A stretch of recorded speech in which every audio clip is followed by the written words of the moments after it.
RBI के बारे में किसी को कोई डाउट है, कुछ क्वेश्चन है इसके बारे में? नेक्स्ट, इसका जो कार्य है मॉनेटरी पॉलिसी, बैंकिंग और मॉनेटरी पॉलिसी होगा, ये भी पूरा पढ़ लिया। मॉनेटरी पॉलिसी के जो उपाय थे, टूल्स सारे पढ़ लिए, उसमें कुछ नहीं बचा हुआ है।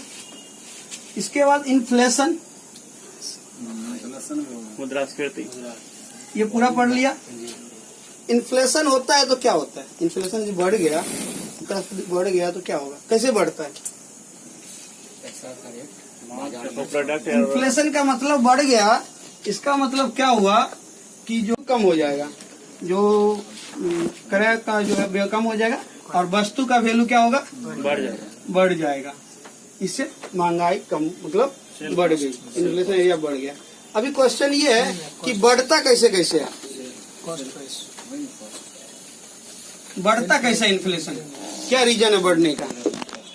इन्फ्लेशन यदि बढ़ गया तो इसका रीजन क्या है? प्रोडक्ट ज्यादा बन जाएगा। मेनली 3 रीजन देखा गया है इसका, ठीक है। पहले इसकी मांग बढ़ गई, मांग बढ़ेगी, मांग बढ़ेगी तो महंगाई बढ़ेगी। किसी चीज में लागत बढ़ गई, लागत मतलब जो भी प्रोडक्शन में काम कर रहे हैं उसका वैल्यू ज्यादा हो गया। तीसरा संचारात्मक मतलब बाढ़ हो गया, जो भी हो मतलब स्ट्रक्चर कुछ प्रॉब्लम हो गया तो फिर उसका मांग अभी मांग बढ़ता कैसे कैसे, फिर बोलेगा मांग बढ़ गया, क्या क्या रीजन हो सकता है मांग बढ़ने का? मांग बढ़ने का सबसे रीजन क्या है? पैसा का जो रुपया का प्रसार है, क्या नहीं, रुपया का प्रसार अधिक हो गया। ठीक है, हिलना नहीं चाहिए। रुपया का प्रसार अधिक हो गया, मार्केट में यदि पैसा ज्यादा आ गया किसी भी रीजन से, हो सकता है ब्याज रेट कम करने की वजह से मार्केट में पैसा बढ़ गया, पैसा बढ़ जाएगा तो महंगाई बढ़ेगी। ठीक है। डायरेक्ट ट्रांसफर बैलेंस ये भी TTB, अभी क्या ये भी एक नया रूल आया है कि सबको जो है पैसा डायरेक्ट ट्रांसफर करो, बैलेंस जो है डायरेक्ट ट्रांसफर होना चाहिए। इसके तहत गवर्नमेंट ने क्या किया, ज्यादा पैसा दे दिया पब्लिक को। जैसे अभी कोरोना हो गया, बोला 2500 रुपया डालो, किसान निधि योजना के तहत 2-2 हजार डालो, बिहार सरकार ने बोला सारे मजदूरों को 1-1 हजार रुपया डालो। इस तरह से ये बढ़ गया। तीसरा होता है सहायक खाद्यान्न। सहायक खाद्यान्न क्या होता है?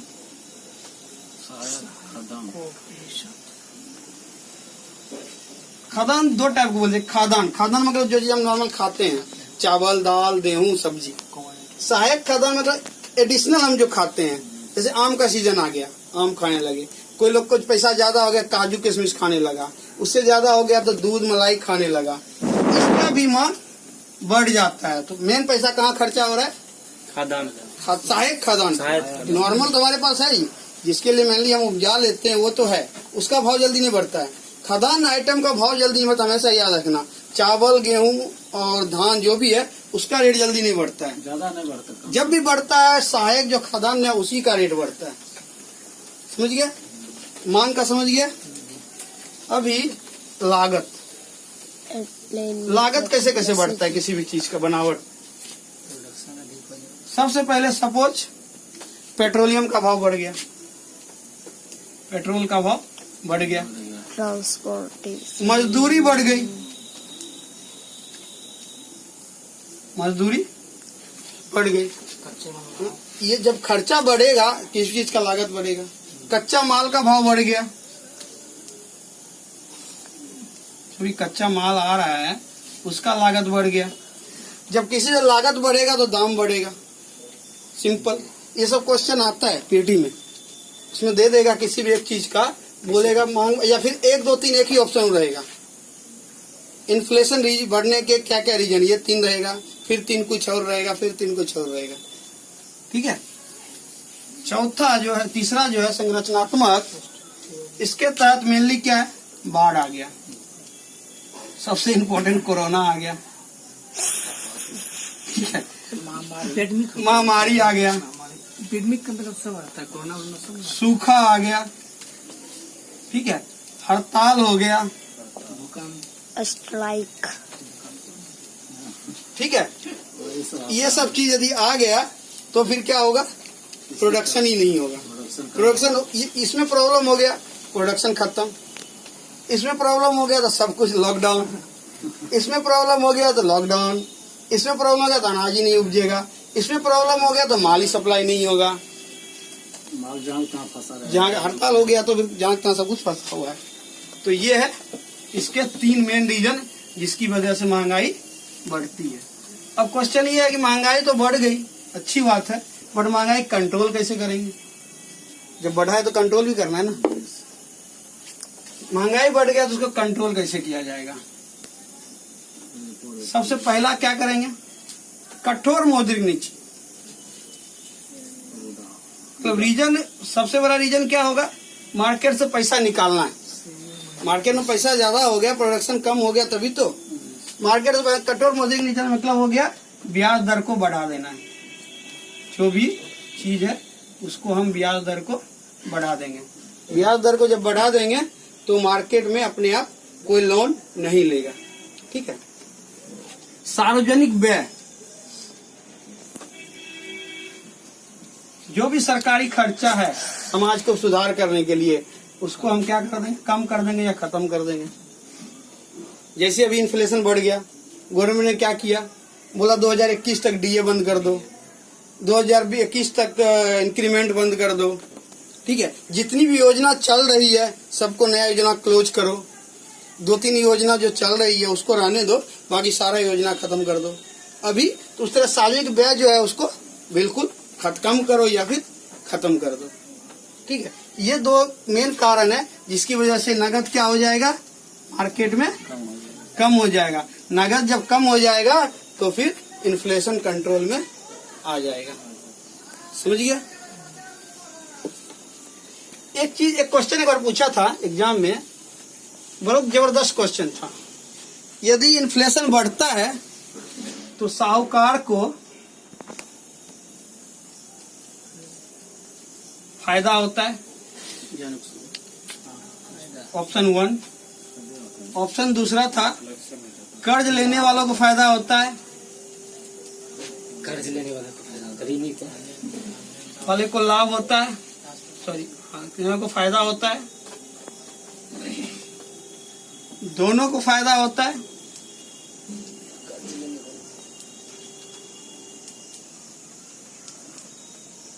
दोनों को लाभ होता है, दोनों को हानि होता है, सॉरी, ठीक है। दोनों को फायदा होता है। कर्ज लेने वाले को फायदा होता है, ऋणी को कर्ज लेने वाले को, कर्ज लेने वाले को फायदा हो गया, कर्ज देने वाले को फायदा हो गया। देने वाले को फायदा वैसे, चलो यहाँ फायदा की जगह हानि कर देते हैं, लेने वाला घाटा कर देते लेने वाला फायदा, हैं। साहूकार को घाटा होगा, साहूकार को घाटा हो, ये दोनों कर देता हूँ। दोनों थे। कर्ज लेने वालों को फायदा होगा, दोनों होगा, दोनों को हानि होगा। दोनों, दोनों मतलब ए और बी, हाँ, 1 और 2। दोनों दोनों दोनों। 2 नंबर होगा। साहूकार को घाटा क्या होगा, साहूकार को घाटा, कैसे घाटा होगा, जब मुद्रास्फीति आएगा तो घाटा आ जाएगा।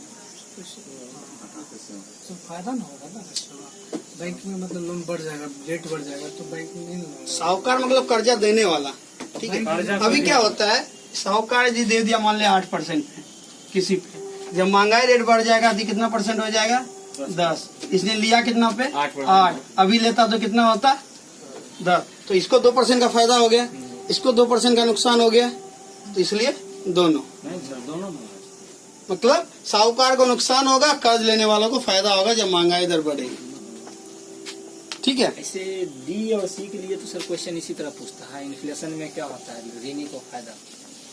क्वेश्चन पूछा था इसलिए मैं बताया। आप ऑप्शन के साथ मारिएगा। कंट्रोल कर लिए, इसका इफेक्ट क्या होता है, ये महंगाई दर बढ़ जाती है तो क्या होता है, महंगाई अगर बढ़ गई तो इसका इफेक्ट क्या पड़ेगा, कुछ तो इफेक्ट पड़ेगा। सबसे पहले मार्केट में नकदी ज्यादा हो जाएगा, ज्यादा होगा ना, प्रोडक्शन कम हो जाएगा, जो आइटम है वस्तु है वो कम हो जाएगा इसके डिमांड के अनुसार, गरीबी बढ़ जाएगी।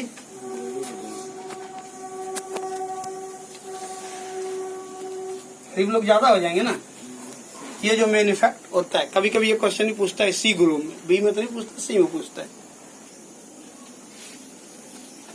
क्या होगा? इन्फ्लेशन का इतना ही था जो हमने बता दिया। इन्फ्लेशन के बाद मॉनेटरी पॉलिसी लगभग खत्म हो गया, ओएमओ पूरा पढ़ा दिया। अभी इसके अन्य कार्य हमने शुरू में पढ़ा था, आरबीआई के क्या क्या कार्य हैं, उसमें हमने पढ़ा था अन्य कार्य क्या क्या है। मॉनेटरी पॉलिसी तो ही गया, अन्य कार्य इसमें से सबसे इम्पोर्टेंट है मुद्रा। बोला ना नोट का भी कंट्रोलिंग इसके हाथ में। बोला जाता है जो मुद्रा छापते हैं ना, 1 रुपया का मुद्रा को छोड़कर जितने भी मुद्रा होते हैं, जितने भी नोट होते हैं,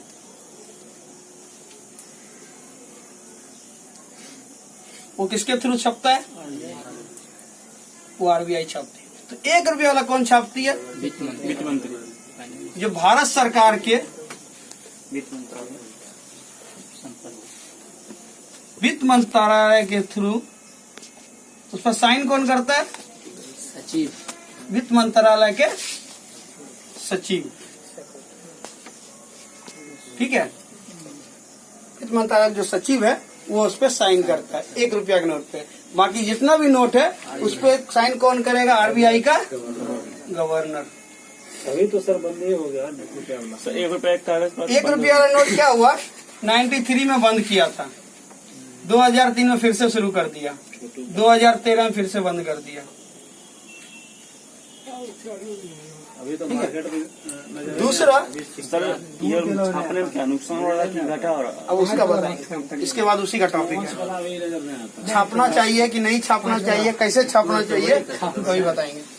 1 रुपया का नोट हो गया। दूसरा है सिक्का। सिक्का ढालने का पावर किसके पास है? ढालने का ऑर्डर सरकार देगी, लेकिन इसको अर्थव्यवस्था में लाने का जो कार्य करेगी वो आरबीआई करेगी। ठीक है, सरकार ऑर्डर देगी ना। सरकार के थ्रू इसको छापा मतलब ढाला जाएगा। सिक्का को 10 रुपया करना है कि 50 रुपया करना है, 150 रुपया करना है, 5 रुपया करना है, 1 रुपया करना है, लेकिन उसको अर्थव्यवस्था में लाने का काम कौन करेगी? आरबीआई करेगी। ठीक है, बनाइए मुझे नहीं बना रहे, चालू है। ठीक है। नेक्स्ट, अभी एक आया हुआ, कौन सा करेंसी आया? बिटकॉइन। बिटकॉइन के बारे में कोई आइडिया? बिटकॉइन, इसको क्रिप्टो करेंसी बोलते हैं। क्रिप्टो करेंसी एक डिजिटल करेंसी है।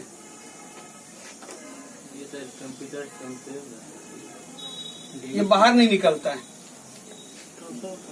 ठीक है, और ये ग्रुप में होता है, ग्रुप ऑफ पीपल्स। जो किसी आदमी का ग्रुप है वो खरीदती और बेचती है। एक बिटकॉइन का कीमत जो होता है, बिटकॉइन का जो कीमत होता है इंडियन रुपीज में लगभग 5.59 लाख, 10 से 12 हजार डॉलर के आसपास एक बिटकॉइन का कीमत होता है। इंडिया का है क्या? ये बाहर की है, बाहर की? इंडिया की नहीं है, बाहर की है। बाहर और कहाँ की? बाहर यूके की है। यूके। ठीक है, यूके की है बिटकॉइन। और इसको सिर्फ जो है मतलब क्या बोलते हैं उसको, हाँ, ग्रुप में बेचते, डिजिटल करेंसी है ये। बिजनेस में सब यूज करता है। बिजनेस में जो बड़ा है, ये एक तरह का शेयर मार्केट की तरह है। इसका रेट घटता बढ़ता है, लोग खरीदते हैं और बेचते हैं, जैसे डॉलर खरीदते हैं और डॉलर बेचते हैं। अब एक क्वेश्चन ये है,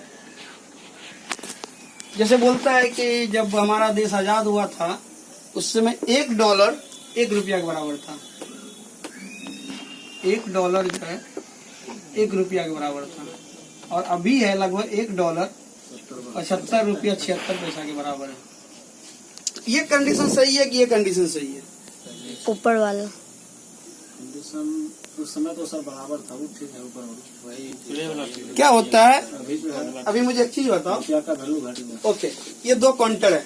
एक काउंटर पे 1 डॉलर को दे रहा है 1 रुपया, दूसरे डॉलर पर दे रहा है 75 रुपया 76 पैसा। तुम गए विदेश कमाने के लिए, वहां से कमा के लाया 1 डॉलर, तुम किस डॉलर को किस काउंटर पे जाएगा? इस काउंटर पे जाएगा, इस काउंटर पे जाएगा? 1 रुपया लेगा, 75 रुपया नहीं लेगा। अगर वहाँ पर रहेंगे तो तुम बाहर गया, वहां से पैसा लेके आया नीचे 5 डॉलर, सपोज 5 डॉलर लेके आया। 2 काउंटर है जहाँ पे 1 डॉलर का कीमत 1 रुपया दे रहा है, दूसरे डॉलर का कीमत 75 रुपया 76 पैसा देगा। नीचे वाले पे। तुम नीचे वाला पे जाएगा। अब इसके बेनिफिट क्या है और नुकसान क्या है? हमारे देश में जो मैक्सिमम चीज हम क्या करते हैं, आयात करते हैं, खरीदते हैं, और बहुत कुछ हम निर्यात भी करते हैं, खरीदते हैं और बेचते हैं। यदि कोई विदेशी यहाँ पे आया इंडिया में, 5 डॉलर का इन्वेस्ट किया, ठीक है, तो कितने पैसे का इन्वेस्ट करेगा? लगभग 350 रुपया के आसपास, 350 400 जो भी है, 375। यदि वो 5 डॉलर लेके आता और 1 रुपया कीमत होता तो कितना इन्वेस्ट करता वो? 1 रुपया, या 5 ही डॉलर लेके आया तो 5 रुपया। अभी कौन सा कंडीशन सही है?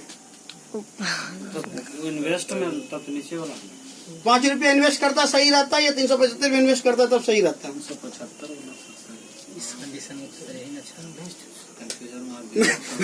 क्वेश्चन पूछ रहा हूँ, उसका आंसर बताओ। यदि डॉलर का रेट 1 रुपया है, कोई कंपनी विदेश की आई है और वो इन्वेस्ट कर रही है 5 डॉलर, तो उसका इन्वेस्ट हो रहा है 5 रुपया। वही जब कीमत 75-76 रुपया था, तो जब 5 डॉलर इन्वेस्ट किया तो हुआ 375 रुपया। अभी कौन सा कंडीशन सही है? ऊपर वाला। तो इसका मतलब क्या हुआ? इसको सपोर्ट कर रहे हो?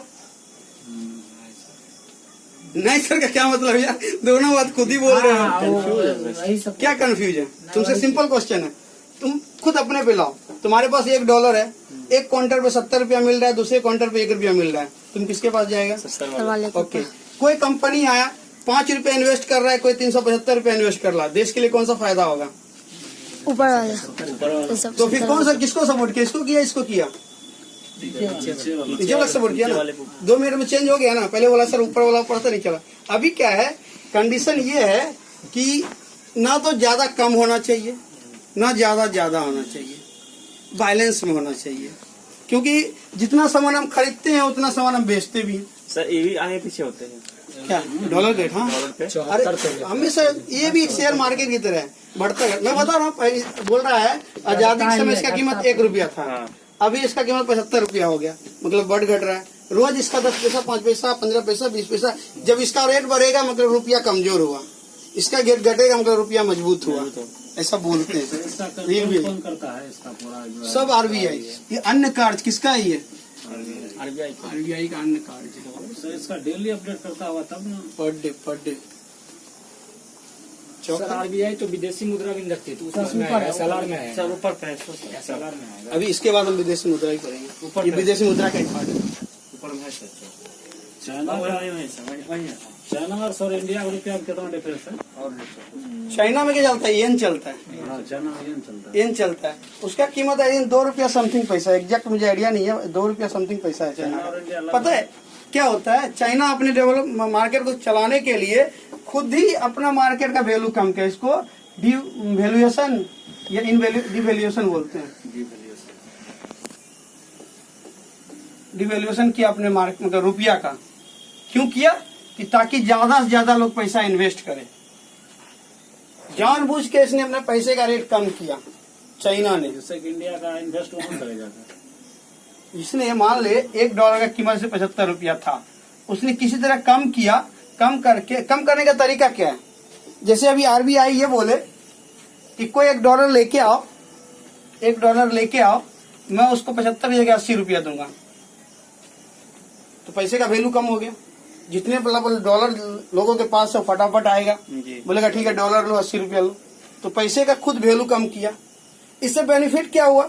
ज्यादा पैसे का इन्वेस्टमेंट हुआ, पैसा तो इंडिया के पास ही है, वही कंट्रोल कर रही है, बट डॉलर ज्यादा आ गया। तो लोग बोलते हैं ना कि यहाँ दो चीज डाउट क्लियर होना चाहिए, महंगाई बढ़ गया तो भी गरीब लोग को नुकसान नहीं है। उन्हें पढ़ा था ना, गरीब कर्ज लेने वाला को फायदा है, कर्ज देने वाला को नुकसान है। गरीब लोग को महंगाई बढ़ने में फायदा नहीं है, और डॉलर का रेट भी बढ़ने से कोई मतलब नुकसान नहीं है। बिल्कुल उल्टा है। जब हम झगड़ा करते हैं किसी से तो ये बोलते हैं यार महंगाई बढ़ गई, महंगाई बढ़ गई तो देखा क्या गरीब लोग को नुकसान नहीं है, मतलब कर्ज लेने वाला गरीब हुआ उसको नुकसान नहीं है, लेकिन उसकी संख्या बढ़ जाती है, नुकसान ये गरीब ज्यादा हो गया। इसी तरह से डॉलर का जब रेट बढ़ गया तो फिर नुकसान नहीं हो रहा है, फायदा हो रहा है, क्योंकि ज्यादा पैसा आ रहा है इंडिया में, ज्यादा पैसा आ रहा है। जो पहले 1 रुपया आता था अभी 75 रुपया आ रहा है। लोग ज्यादा आएंगे भाई, हम जैसे लोग जाता है नेपाल सामान खरीदने के लिए, नेपाल ज्यादा सामान क्यों खरीदता है? यहाँ जो 1 रुपया होता है वहाँ 1 रुपया 35 पैसा हो जाता है, इसलिए हम वहां से ले लेंगे। तो ये एक रीजन होता है किसी को अपनी ओर अट्रैक्ट करने का। तो चाइना ने स्टार्टिंग वही किया था, अपने पैसे का वैल्यू खुद ब खुद गिरा दिया था ताकि ज्यादा लोग वहां पे आए, उसका सामान ज्यादा खरीदे ना।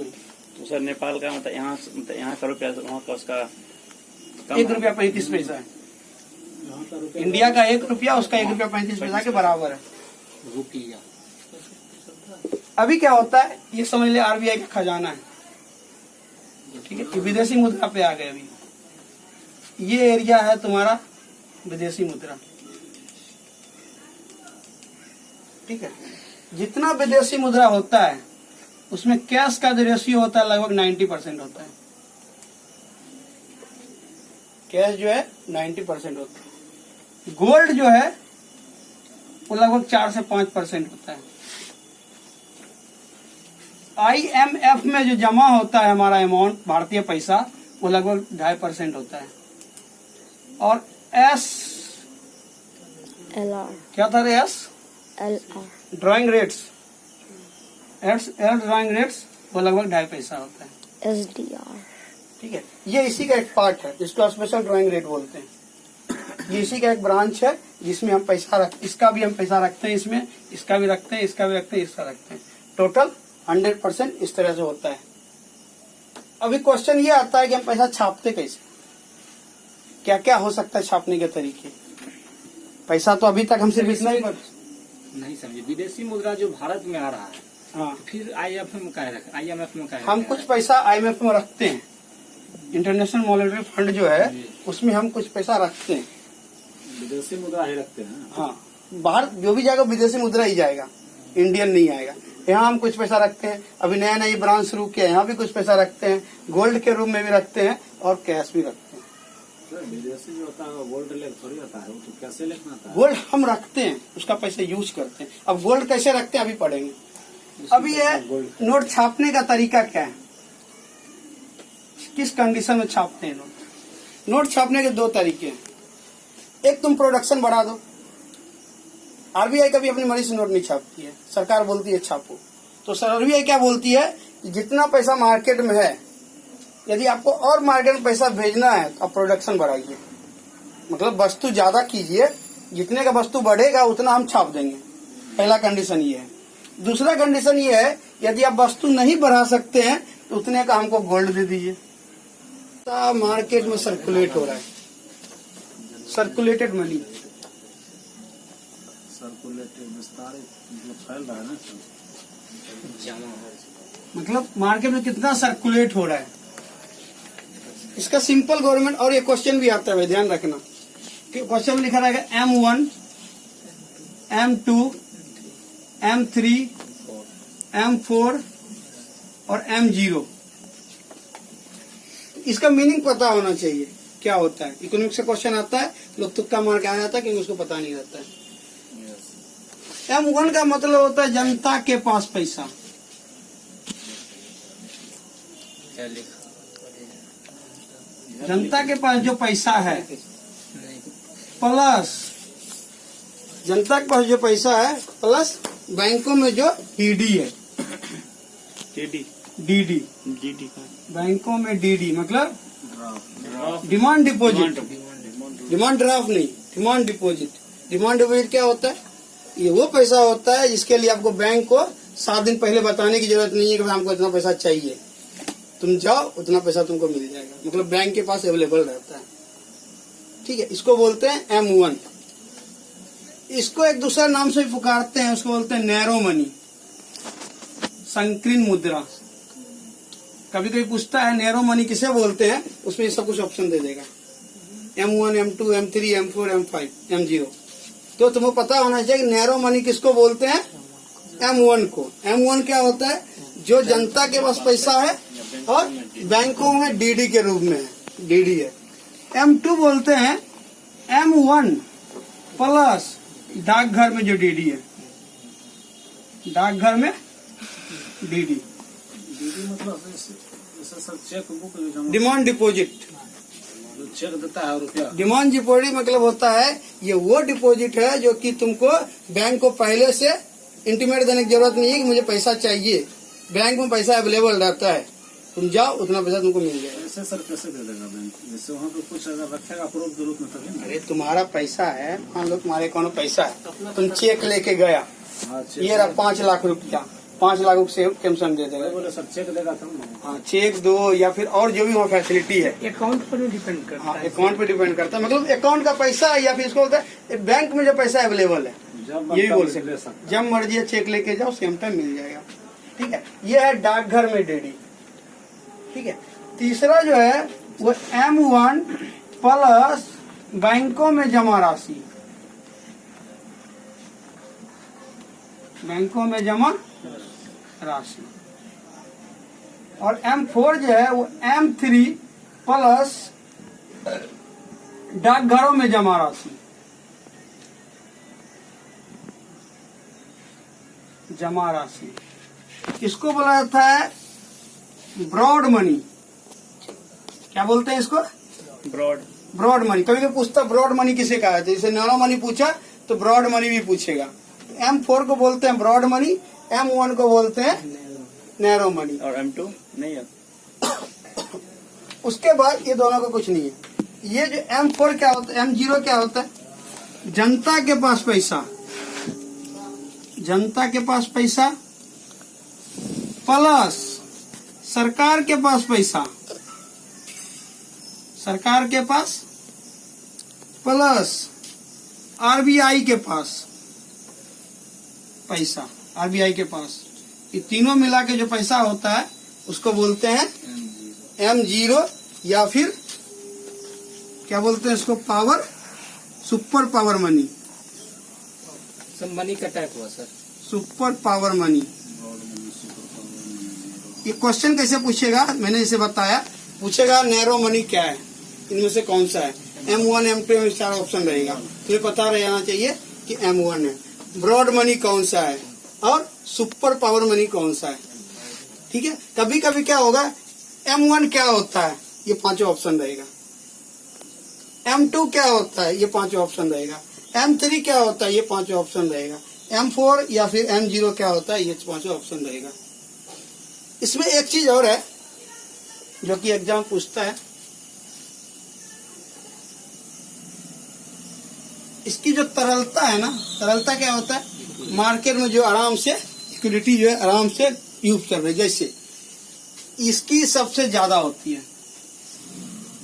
कहने का मतलब है तुम्हारे पास पैसा है तो कोई भी आदमी तुमसे ले लेगा, ले लेगा ना, पैसा है, ये भी कैश है, ये भी कैश है, सेम टाइम इसकी तरलता ज्यादा है। यदि तुम्हारे डाकघर में पैसा है तो फिर तुम्हारे लिए बहुत मुश्किल है, तुम डाकघर का चेक लेके किसी दुकानदार को देगा, वो तुम्हें सामान नहीं देगा। इसकी सबसे ज्यादा तरलता इसकी है, सबसे कम तरलता जो है वो M4 की है। क्यों? क्योंकि डाकघर के पास ज्यादा पैसा होता ही नहीं, जमा पैसा सारा सरकार के पास होता है। जब तुम यहाँ से पूरा पैसा निकालना चाहो तो तुमको 7 दिन पहले बताना पड़ेगा कि हमको इतना पैसा है, हमें पूरा निकालना है, तब 7 दिन का टाइम लेगा, फिर वो तुम्हारे अकाउंट में ट्रांसफर कर देगा, फिर तुम अपने अकाउंट से ले सकते हैं। तो पूछेगा सबसे ज्यादा तरलता किसकी होती है, तो ये सारा ऑप्शन रहेगा, तो पता होना चाहिए M1 की सबसे ज्यादा है। यदि M1 ऑप्शन नहीं है तो M2, M2 नहीं है तो M3, M3 नहीं है तो M4, लेकिन होता है इसी टाइप का।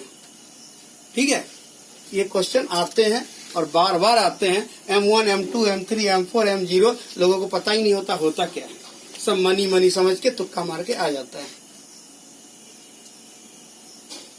समझ गया?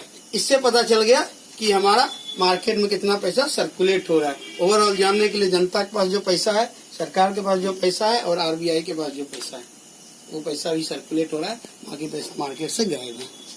मिटा दो, क्योंकि कुछ दिख नहीं रहा है क्लियर। साफ साफ नहीं लिखा पाता है। लिखता तो साफ ही हूँ, बट बोर्ड खराब है। वो भी कुछ सारा कल उधर करना प्रोग्राम लाइट वाला, ठीक है? लाइन तो आगे करता है, खाली तार हाँ, जो भी है इधर ही रहता है ना। वहाँ और अच्छा